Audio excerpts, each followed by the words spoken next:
Selamat pagi para kekasih Yesus Kristus, dimanapun Anda berada dan suasana yang bagaimanapun yang Anda hadapi di pagi hari ini. Apakah saudara sedang kurang enak badan? Atau mungkin memiliki pergumulan yang besar sehingga tidak dapat menikmati tidur nyenyak tadi malam? Mari kita datang kepada Yesus Kristus, karena roh yang ada di dalam diri kita yang daripadanya akan lebih besar itu untuk mengatasi semua pergumulan, bahkan lebih kuat untuk menghadapi penyakit apapun yang boleh mengintervensi tubuh kita. Atau saudara ada dalam sukacita sedang merayakan ucapan-ucapan syukur dalam kehidupan, dalam keluarga, atau sedang merancang pekerjaan pada hari ini. Biarlah semuanya itu kita lakukan untuk kemuliaan Tuhan. Karena kalau kita melakukan segala sesuatu untuk memuliakan Tuhan, maka Tuhan juga akan mempermuliakan kita melalui berkat yang tidak berkesudahan dan melalui juga pembangunan karakter kita yang terus-menerus. Selagi kita mau memuliakan Tuhan, Dia akan terus memperbaiki kita.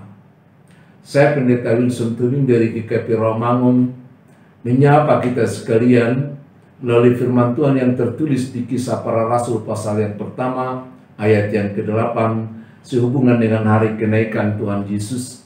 Dan detik-detik sebelum kenaikannya, Dia sempat menyampaikan pesan ini. Tetapi kamu akan menerima kuasa kalau Roh Kudus turun ke atas kamu, dan kamu akan menjadi saksiku di Yerusalem, di seluruh Judea, di Samaria, dan sampai ke ujung bumi. Saudara-saudara, kalau kita ringkaskan atau simpulkan, pesan yang diberikan di detik-detik terakhir ini mau mengatakan bahwa para murid atau siapapun akan menerima kuasa untuk menjadi saksi.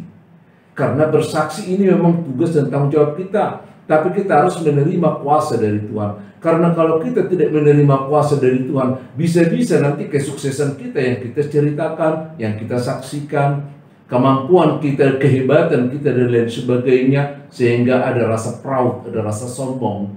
Tapi kalau kita menerima kuasa dari Tuhan, artinya para murid diingatkan agar menceritakan perbuatan-perbuatan, kesaksian-kesaksian yang dibuat Yesus selama dalam pelayanannya. Apakah itu ketika menyembuhkan orang sakit, atau juga memberi makan orang-orang yang lapar. Bahkan ketika Tuhan Yesus menerima orang-orang berdosa seperti pelacur dan membangkitkan orang mati, bagaimana kita menyaksikan kalau Yesus memberikan pelayanan ini adalah untuk kemuliaan Tuhan. Dan kita diminta menyaksikan ini sampai ke ujung bumi, karena sekalipun hanya satu kali Yesus melakukan, tapi itu akan berlaku untuk semua manusia di sepanjang zaman. Apalagi dengan kematiannya yang melalui penyiksaan dan pengorbanan yang luar biasa, akan terus-menerus menjadi pengampunan bagi setiap orang di sepanjang zaman apabila mereka mau percaya kalau Yesus itu adalah Tuhan dan Juru Selamat kita. Ya, apalagi kalau kita bisa memberikan kesaksian sejauh mana pengaruh Yesus di dalam hidup kita. Ketika kita sudah menerima keselamatan itu, dan kita juga menerima Yesus sebagai pemberi keselamatan itu, sejauh manakah pengaruhnya di dalam hidup kita? Apakah kita sudah mengalami perubahan-perubahan dari kemanusiaan kita? Karena kita tahu kan bahwa semua manusia yang telah berbuat dosa, manusia telah jatuh ke dalam dosa itu, maka kecenderungannya sudah dapat ditebak. Kalau kita melihat dari Kejadian pasal yang ke-6 ayat yang ke-5, bahwa semua manusia kecenderungannya dalam melakukan kejahatan. Gak ada terkecuali. Setiap manusia yang lahir dari rahim seorang perempuan adalah manusia-manusia yang sudah dilanda oleh kejahatan. Kecenderungannya pasti melakukan kejahatan. Bagaimana sih bentuk-bentuk kejahatan itu? Untuk lebih cepat kita dapat memahaminya, coba deh kita baca di Galatia pasal yang ke-5 ayat yang ke-19 sampai 21. Di ayat yang ke-19 dikatakan bahwa kejahatan-kejahatan kita adalah ketidakmampuan menguasai diri dalam bidang seksual. Dan ini yang merajalela sekarang, khususnya bagi para pemuda dan remaja. Ini yang harus kita tanamkan, Karena keinginan-keinginan seksual yang bertumbuh sebagai anugerah di dalam dirinya, kalau tidak dipercayakan dalam kuasa Tuhan, itu akan menjadi raja yang menguasai dirinya, yang membawa dia ke dalam maut. Dan itu yang terjadi di sepanjang sejarah manusia. Dan yang kedua, di ayat yang ke-20 dikatakan, kalau manusia-manusia yang sudah jatuh ke dalam dosa seperti kita ini, pasti memiliki keinginan, kecenderungan untuk penyembahan berhala. Pikiran kita selalu lari ke sana. Apalagi kita orang-orang yang datang dari budaya kita, bukan hanya budaya Batak, budaya Ambon juga, Manado juga, dan bahkan mungkin di luar negeri juga ada berbagai macam voodoo yang boleh mereka pelajari. Akhirnya mereka jatuh ke dalam penyembahan sihir dan okultisme. Dan bagian yang ketiga adalah egoisme yang tercermin dalam berbagai sifat.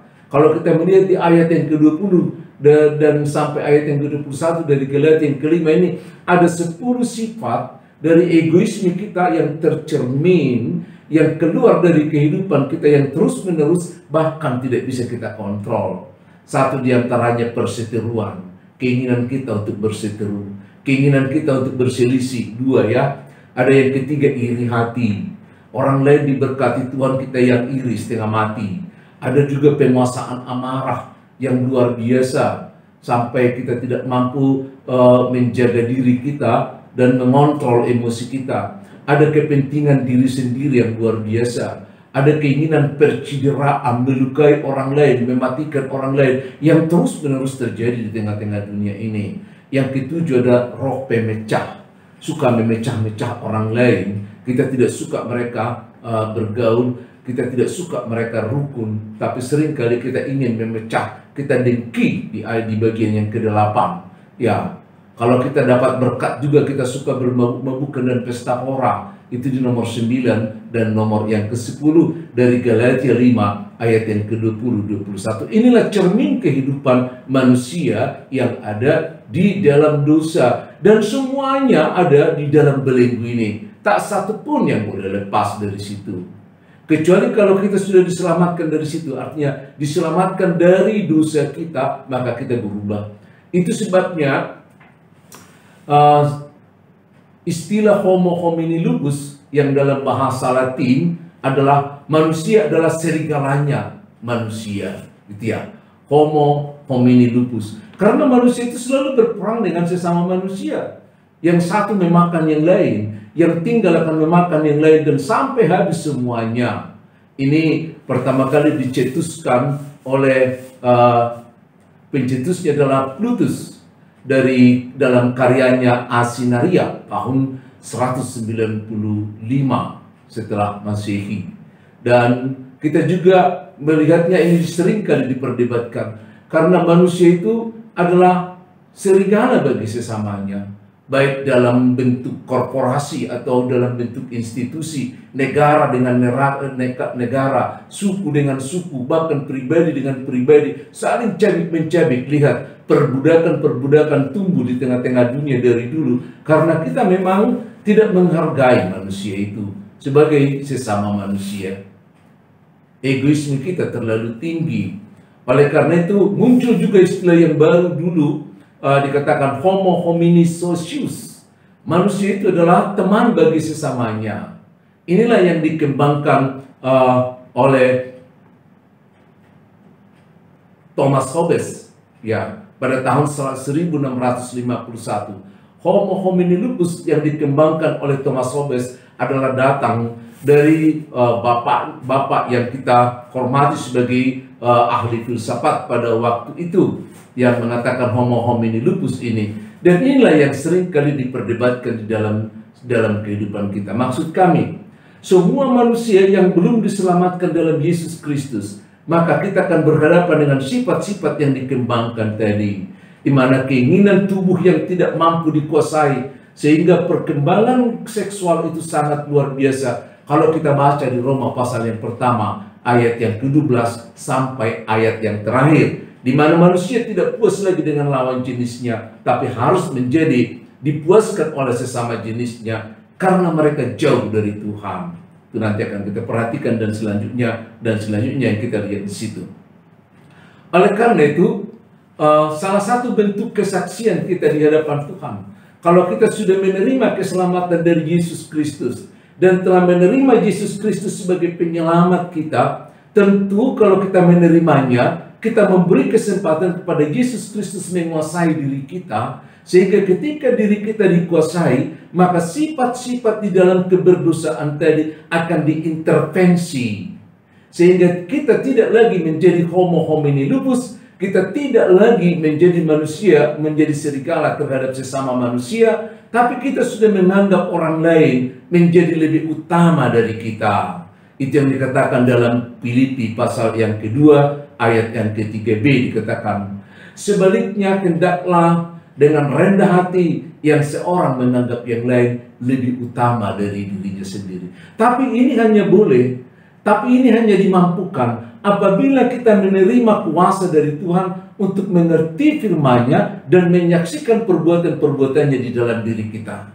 Maka kalau Yesus mengatakan, kamu akan menjadi saksi-saksiku, kita harus merendahkan diri untuk dapat mengerti tentang pengorbanan Yesus. Dan kita harus mulai bergumul tentang kebinatangan yang ada di dalam diri kita, yang satu persatu harus kita hadapi. Karena kalau kita tidak mematikan keinginan-keinginan daging, kita nggak akan pernah menjadi bagian dari kerajaan surga. Itu yang dikatakannya di Galatia 5 ayat yang ke-21 bagian akhir. Barang siapa yang melakukan ini, mereka bukan bagian dari kerajaan surga. Saudara-saudara, kita diminta bersaksi bagaimana hal-hal yang kita sebutkan tadi mulai berkurang. Tidak selalu seperti membalikkan telapak tangan, tapi perjuangan kita karena Kristus, kita mampu mengendalikan diri kita. Karena yang mengendalikan diri kita sekarang adalah Yesus Kristus dalam kuasa Roh Kudus-Nya. Bukan hanya penyakit di awal tadi yang dikuasai, bukan hanya kemelut yang ada di dalam pikiran kita yang dikuasainya, tapi hati kita juga akan dituntun kalau kita menyerahkan kepada Yesus Kristus, sehingga kita akan menganggap orang lain lebih utama dari diri kita. Saudara-saudara, begitu indahnya hidup ini. Ketika kita keluar dari egoisme kita, yang tadinya kita melihat segala sesuatu untuk kepentingan kita, tapi sekarang kita akan melihat bahwa kepentingan orang lain jauh lebih utama dari diri kita sendiri. Bahkan Yesus pernah mengajarkan, kasihilah sesamamu manusia dan berikanlah makan musuh-musuhmu. Doakanlah orang-orang yang membencimu. Sebagai anak-anak Tuhan, inilah kesaksian kita sehingga mampu mendekatkan orang lain untuk ada di hadapan Tuhan. Mari kita bersatu dalam doa. Bapa yang baik, Engkau menetapkan doa ini, menetapkan agar kami dapat berdoa dan memanggil namamu di dalam situasi yang kami hadapi. Ketika kami menghadapi sukacita, kami bersyukur di hadapan-Mu. Dan ketika kami mengalami banyak tantangan, kami berdoa dan berseru agar Engkau Tuhan dengan kuasa Roh-Mu membangkitkan roh kami untuk menghadapi tantangan-tantangan yang kami hadapi. Kami membawakan yang kami kasihi Nyonya Papahan Buru Nenggulan.